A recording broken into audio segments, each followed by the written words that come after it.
नमस्कार मेरे प्यारे दोस्तों, मैं हूं आपका होस्ट शेफ धीरज। आज हम लोग बात करने वाले हैं मेथड ऑफ कुकिंग मेथड के ड्राई मेथड की। और ड्राई मेथड के अंदर जो हमारी लास्ट जो चीज़ रह गई है वो है हमारा ब्रॉलिंग, और ये सीरीज़ चल रही है हमारे कुकिंग मेथड की। तो आज इस वीडियो में हम लोग बात करने वाले हैं हमारे ब्रॉलिंग के। ब्रॉलिंग एक टर्म है जो कि बहुत ही ज़्यादा आप बोल सकते हैं कि फेमस है, पर बहुत ही ज़्यादा अंडररेटेड है। ये कॉन्टिनेंटल कुजीन की वर्ड बोल सकते हैं या मेथड ऑफ कुकिंग बोल सकते हैं, पर कॉन्टिनेंटल कुजीन का इसका जो इस्तेमाल है कॉन्टिनेंटल कुजीन में बहुत ही ज़्यादा कम किया जाता है। सबसे ज़्यादा इसका इस्तेमाल किया जाता है इंडियन कुजीन के अंदर, पर इंडियन कुजीन के अंदर कभी भी हम लोग बात नहीं करते हैं ब्रॉलिंग की। तो उसके बारे में ही मैं आपको ये बताने वाला हूँ। आपने देखा होगा जो तंदूर वाला जो शेफ़ होते हैं आप लोगों के, वो तंदूर के जो एरिया आजू बाजू में गर्म हो जाता है वहाँ पे अपने सूखे मसालों को रख देते हैं, और उन सूखे मसालों को वो एक तरीके से ड्राई रोस्ट करते हैं। वहाँ पे जो माध्यम होता है अपने उन मसालों को गर्म करने का, वहाँ पे होता है हमारा सिर्फ तापमान, क्योंकि ये ड्राई मेथड है। तो इस प्रक्रिया को हम लोग यहाँ पे ब्रॉलिंग बोलते हैं। बाकी अगर हम लोग होटल्स में यूज़ करते हैं या कॉमनली हम लोग यूज़ करते हैं तो हम लोग क्या करते हैं, हम लोग एक थिक बॉटम पैन लेते हैं।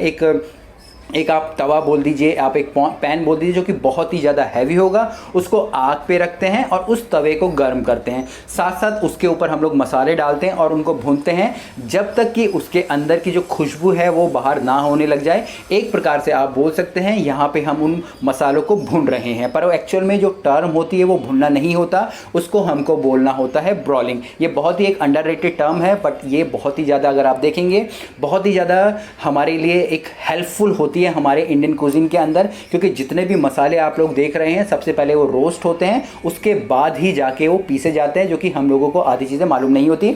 पर जो ये शब्द है हमारी ब्रॉलिंग का, हम लोग कभी भी इंडियन कुजीन के अंदर नहीं यूज़ करते हैं। तो प्लीज़ इस शब्द का, जो ब्रॉलिंग हमारा जो शब्द है, इसका यूज़ करना आप लोग स्टार्ट कीजिएगा ब्रॉलिंग का, तभी जाके हम इस शब्द को पहचान दिला पाएंगे।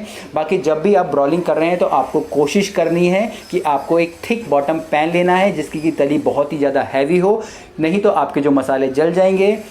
दूसरा आपको ये ध्यान रखना है, जब भी आप पैन ले रहे हैं तो उसमें किसी प्रकार का पानी ना हो। साथ साथ जब भी आप मसाले डाल रहे हैं तो आपको पैन को एटलीस्ट 1 या 2 मिनट तक गर्म करना है। गर्म करने के बाद ही आपको मसाले डालने हैं।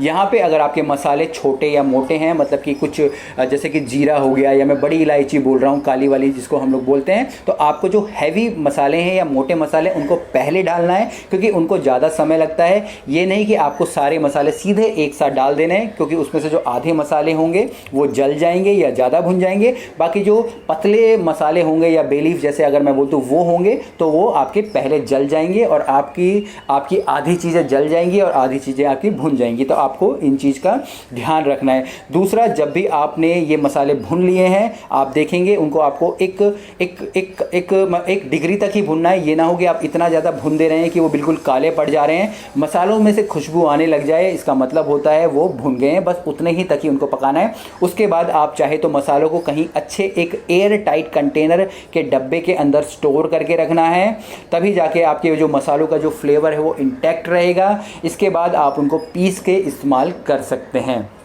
तो ये कुछ छोटी छोटी बातें थी जो कि आपको ब्रॉलिंग करने के बाद या ब्रॉलिंग करते समय आपको ध्यान रखनी है। उम्मीद करता हूँ आपको ये सीरीज़ अच्छी लग रही होगी और आप इंजॉय कर रहे होंगे मेथड ऑफ कुकिंग का। तो चलिए फिर से एक नए मेथड के साथ मैं एक नई वीडियो में आऊँगा। बाकी कुछ भी क्वेश्चंस हो कमेंट्स हो नीचे लिख दीजिएगा। बाकी चैनल को सपोर्ट कीजिएगा। फिर मिलेंगे एक नई वीडियो में, तब तक के लिए जय हिंद।